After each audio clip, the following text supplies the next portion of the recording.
ও মা গো, আস্তে আস্তে এদিকে। আপনারা তো ঠাকুর ভজনা করেন, গোবিন্দ ভজনা অবশ্যই করেন। এই সংসারে ঠাকুর ভজনা করলে কি হয় জানেন? ঠাকুর ভজনা করলে কি হয়? কিসের জন্য ভজনা করেন?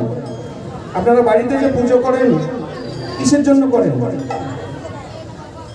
আছে কি উত্তর আছে আপনাদের কাছে? আছে? কিসের জন্য করেন নিজেই জানি না। ঠাকুরকে কেন ডাকি আমি নিজেই জানি না। তবে অনেকে ডাকে এর মধ্যে যেন আমার সংসার সুখের হয়, আমার যেন পরিপূর্ণভাবে অর্থ সম্পত্তি হয়, সবার শরীর যেন ভালো থাকে। এই তো, এছাড়া আর কিছু নয় মনে হয়। ঠাকুরকে ভজনা করতে হবে নিঃস্বার্থভাবে। ঠাকুর টাকা আছে বলে অনেক দামি দামি জিনিস এনেছি, তুমি খাও, এ নয়। এ সংসারে যা আছে সব তার। এই সংসারে যাবতীয় জিনিস আছে সব সম্পূর্ণ ঠাকুরের। ঠাকুরের জিনিস তো ঠাকুরকে দিলাম। আমার বলতে আমার থেকে কি দিলাম? ইগো মায়েরা, আমার থেকে আমি কি দিলাম? আমার থেকে দেওয়ার আছে। আমার থেকে যদি দিতে হয় তাহলে বদন ভরে হা কৃষ্ণ বলে দু ফোঁটা নয়নের জল।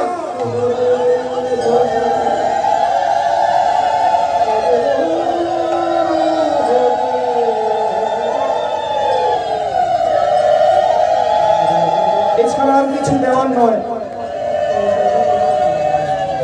আর চাওয়ার মধ্যে যদি চাইতে হয় তাহলে এমন জিনিস চাবেন যেটা এই সংসারে পাওয়া যায় না। এই সংসারে যেটা পাওয়া যায় না সেটা ভগবানের কাছে চাইতে হয়। আমাদের তো বাবা চাহিদার শেষ নেই। অনেক কথা বলতেই হয়, চাহিদার শেষ নেই। কারণ জানেন, যদি আমার একটা বাড়ি হয় আরেকটা বাড়ির ইচ্ছে হয়, আরেকটা বাড়ি যেন হয়। একটা যদি গাড়ি হয় আরেকটা যেন গাড়ি হয়। এই তো একটা কথা মনে পড়েছে, বলতেই লাগে। একটা লোক একদিন রৌদ্রের মধ্যে হাঁটতে হাঁটতে এমন একটা জায়গায় সে একটা জিনিসের কথা মনে হলো যে, হে প্রভু, এত রৌদ্রের মধ্যে আজ আমি এখানে আছি, যদি একটা গাছ হতো, ছায়ায় বসে আমি কত সুন্দর একটু আরাম করতাম।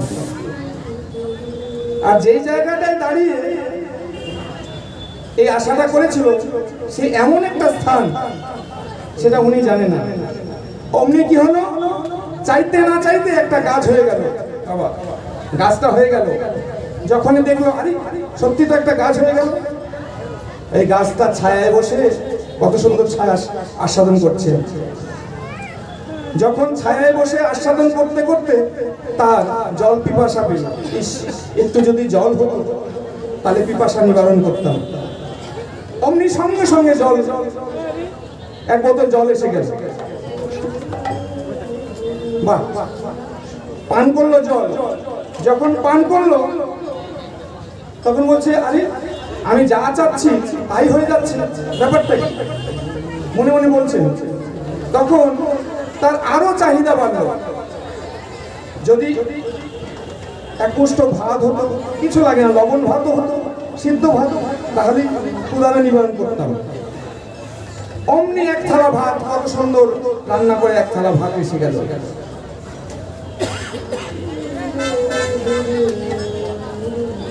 যখন ভাত খেল তখন তার আলিস্য এসে গেল। ইস, যদি একটা খাট হতো এখানে, যদি একটা খাট হতো তাহলে একটু বিশ্রাম করতাম। এই যে বাবা চাহিদা বাড়ছে, খাটে শুয়ে শুয়ে চিন্তা করছে। দেখুন কিভাবে চাহিদা বাড়ে। তখন মনে পড়লো, আচ্ছা যদি এখন এই যেমন একটু শুয়ে আছে, আমার যদি একজন সেবাদাসী হতো, তো হাত পা টিপা দিত, টিপে দিত, কত সুন্দর হতো। অমনি একজন অপ্সরা পড়িয়ে নেমে এলো। এইসব কোথার থেকে আসছেন জানেন? যেই জায়গাটায় দাঁড়িয়েছিল সেই জায়গায় একটা বৃক্ষ ছিল। বৃক্ষটার নাম হচ্ছে কল্পতরু বৃক্ষ। নাম শুনেছেন নিশ্চয়ই। ভগবানের আরেক নাম হচ্ছে বাঞ্ছা কল্পতরু। বাঞ্ছা মানে যে যা চায় ভগবান তাই দেয়। কল্পতরু হচ্ছে এমন একটা গাছ, সেই গাছের নিচে যদি কেউ যা চায়, যাই চাবে, সেই গাছের তাই পাবে। সেই কল্পতরু গাছের মধ্যে এরকম চাহিদা তার হলো।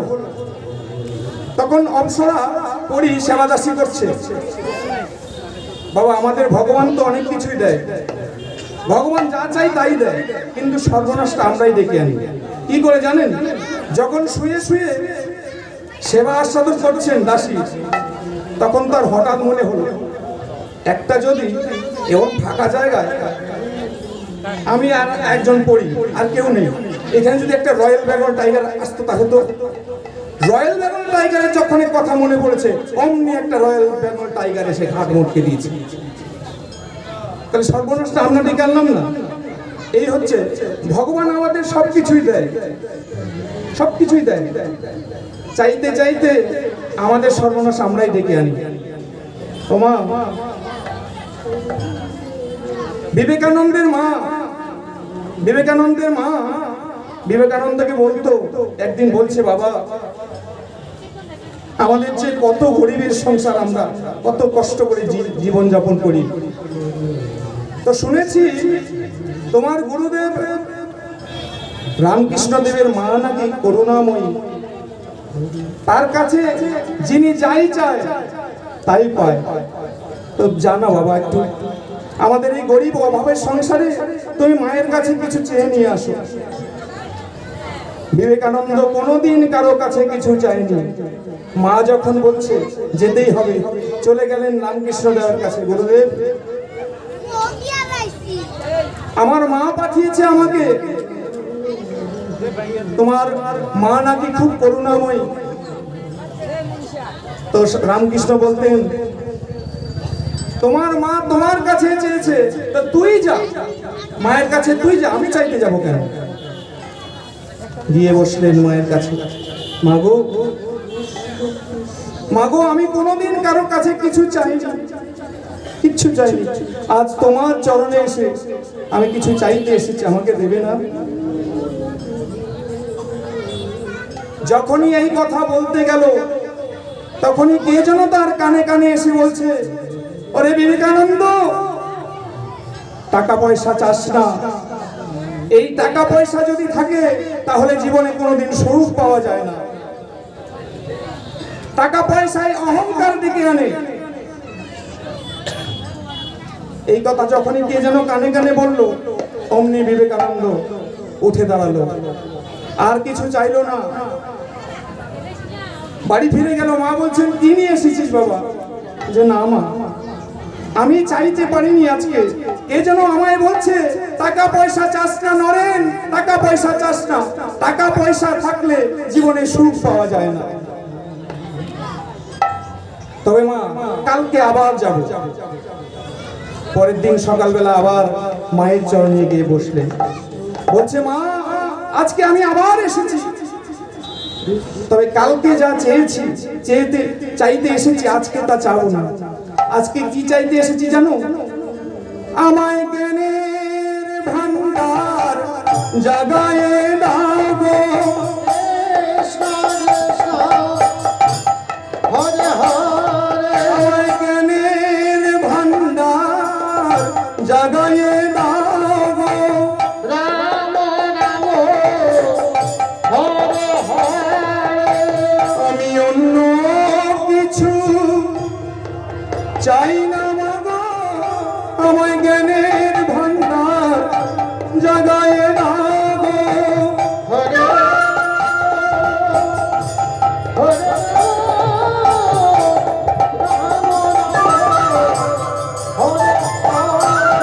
আমার ভক্তির ভান্ডার জাগায়ে দাও গো,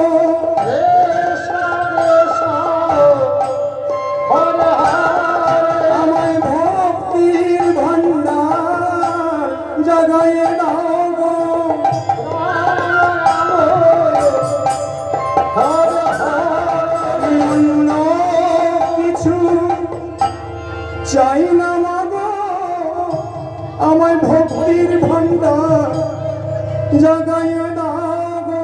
হরে রাম হরে রাম রাম হরে হরে। মা দুহাত ভরে আশীর্বাদ করলেন। আমাদের সংসারে বাবা জ্ঞান আর ভক্তি যদি থাকে, জ্ঞান আর ভক্তি থাকলে এ জগতের কোনো কিছুর অভাব থাকে না, দুঃখ জ্বালা যন্ত্রণা কিচ্ছু থাকে না।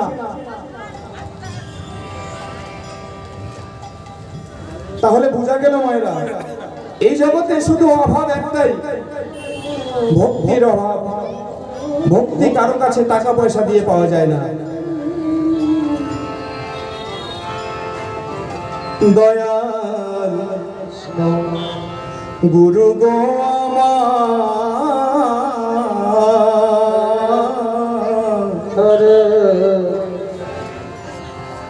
জনম দুঃখী ওহ বল পোহরা গুরু একজন দয়াল গুরু গো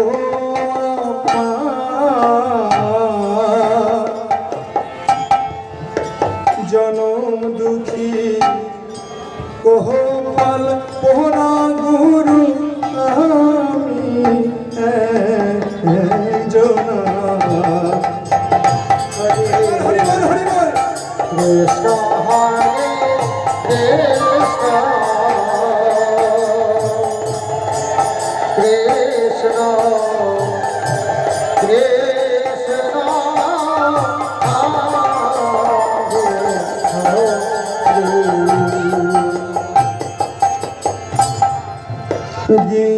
গিয়াছিলাম ভবের বাজারে, হরে ছয় জনাতে করল চুরি গুরু ধরল আমারে। হরে রাম হরে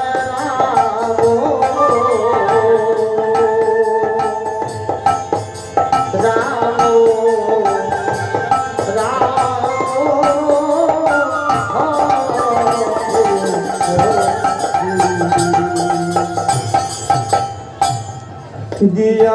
গিয়াছিলাম ভবের বাজারে, ছয় চোরাতে করল চুরি গুরু ধরল আমারে। ও চোরা চুরি করে খালাস পাইল গো গুরু গো।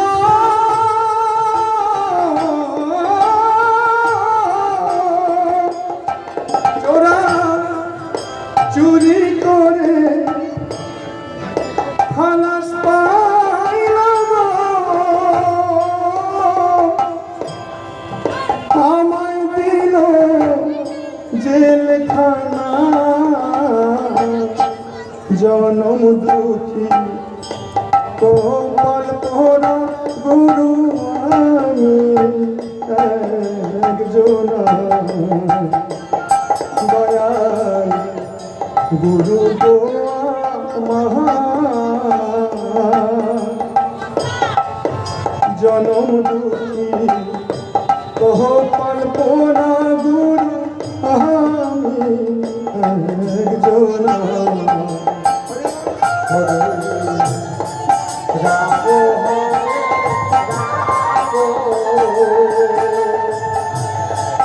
রাম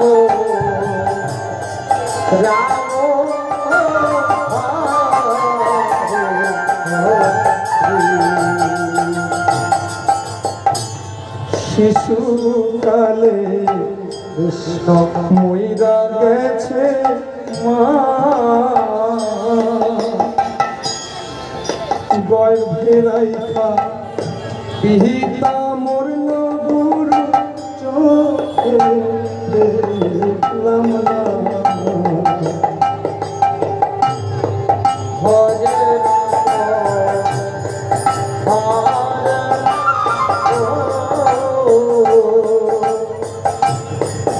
রাম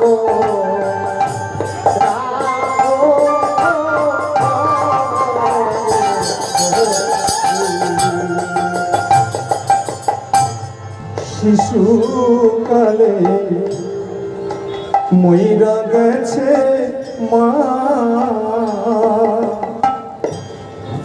গর্ভে রাইখা পিহিতা মরল গুরু চোখে দেখলাম না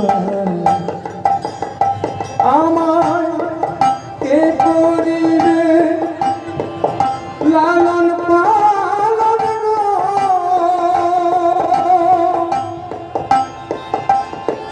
গুরু গো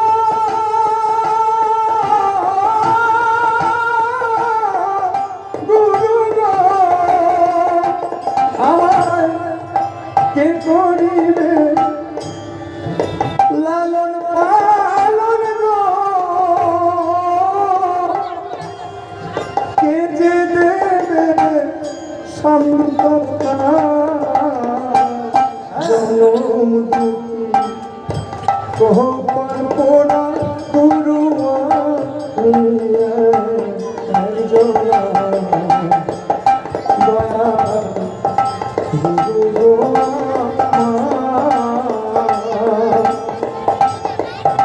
জনম দুঃখী কহপার পোড়া গুরু জনা হরে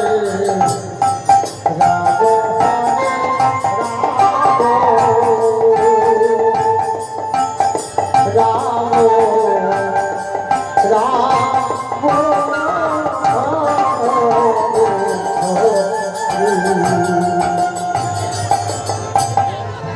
ভাই রাধা রমন বলে মহানব জনম আমার যায় বিফলে গো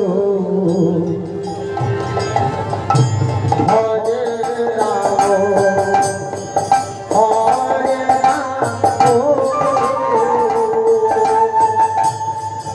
রাম রাম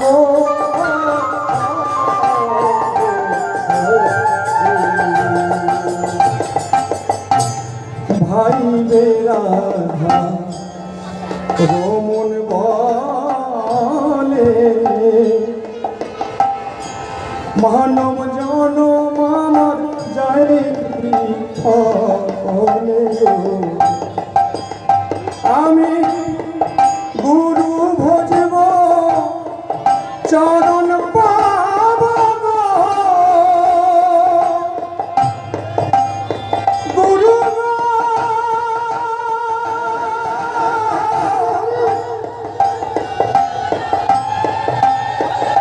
দয়াল গুরু গো আমি গুরু ভজব চরণ পাব গো সে আসাম হইল না